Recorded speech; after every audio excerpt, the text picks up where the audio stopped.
Hello, this is Mr. Stansbury. I'm going to take you through the 19J notes on rates of change.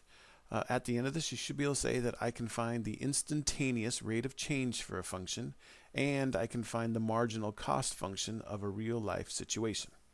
All right, so just a kind of a little quick refresher here. So example, find dg over dA. So that's the derivative of g with respect to a. So we're taking the derivative of the function g, where a is the variable.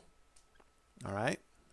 So let's take the derivative of this here. So g, come on, there we go. G prime is 3a squared. 2 times 2 is 4, plus 4a, subtract 1 there, so that just turns into 4a to the first. And that's a to the first. 1 times negative 7 is negative 7. And then that's, again, remember that's x to the 0. 0 times anything is going to give us 0. So there is our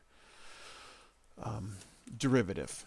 All right, but I kind of want you to get used to the notation here.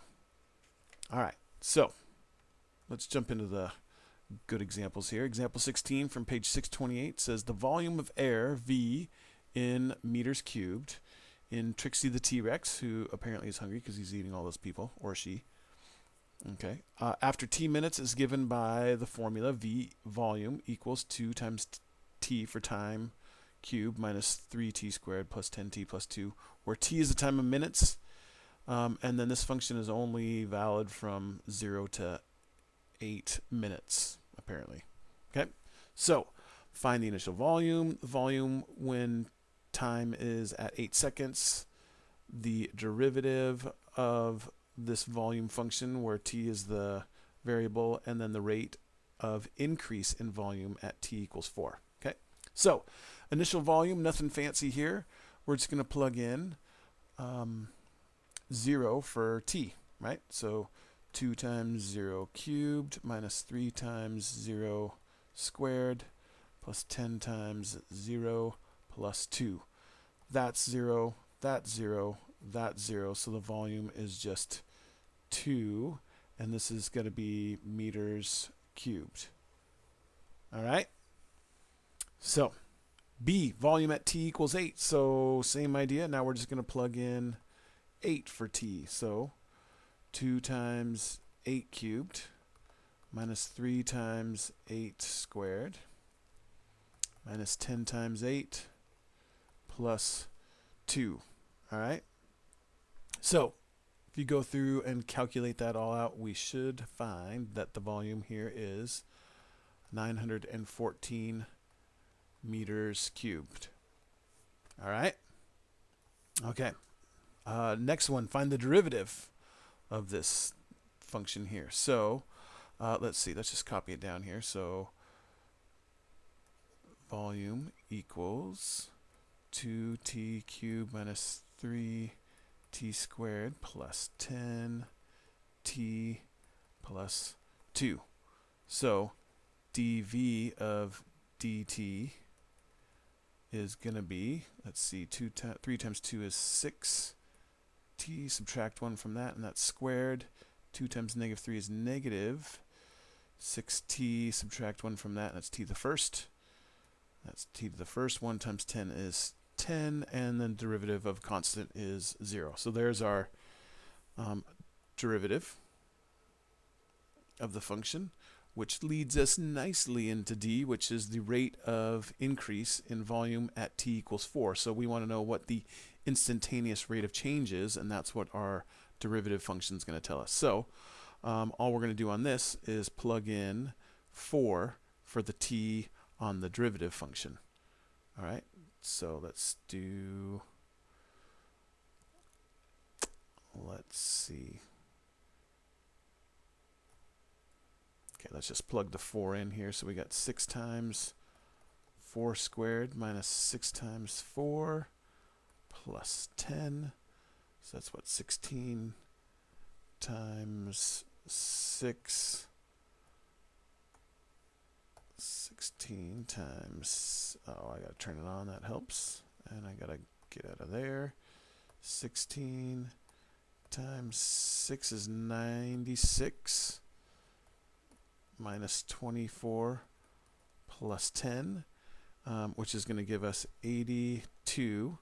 And so again, the instantaneous rate of change is 82 cubic meters per minute is the how fast the volume is increasing at that time when at the 4th minute. Ooh, spit it out. Ooh. Okay. Apparently I need a little video break, so let's do that, shall we? This one I like to call Best Dog Ever. Check this out.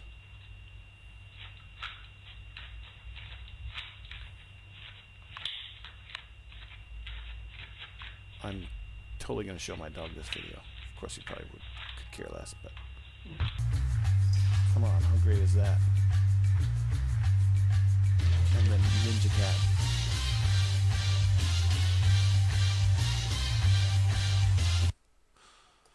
All right. Okay, let's take a look at some more stuff here. So, marginal cost function. Marginal cost function is the instantaneous rate in change in cost. Okay, so what this means in good old English is what will be the cost to make the next item at this point. Okay, so for example, we're going to look at example 17 from page 630. The cost model to produce the ever popular kitty taser, yikes, is this here. Okay, so find the marginal cost function, and to find the marginal cost function, again, it's just the instantaneous rate of change, which means the slope. Okay, so we're going to find the slope of the tangent, so that means find the derivative, right? So c prime of x is going to be 3 times 0.000013, which is 0.00039. Let's see, x squared, right? And then 2 times 0.002 is plus 0.004x, and then 5x to the first turns into plus 5. So there is our marginal cost function. Okay, and then it says find the marginal cost when 150 are produced. Interpret your result. So basically what we want to do is we want to figure out how much it's going to cost to produce the 150 first item. So we're going to put 150 in for these x's and calculate.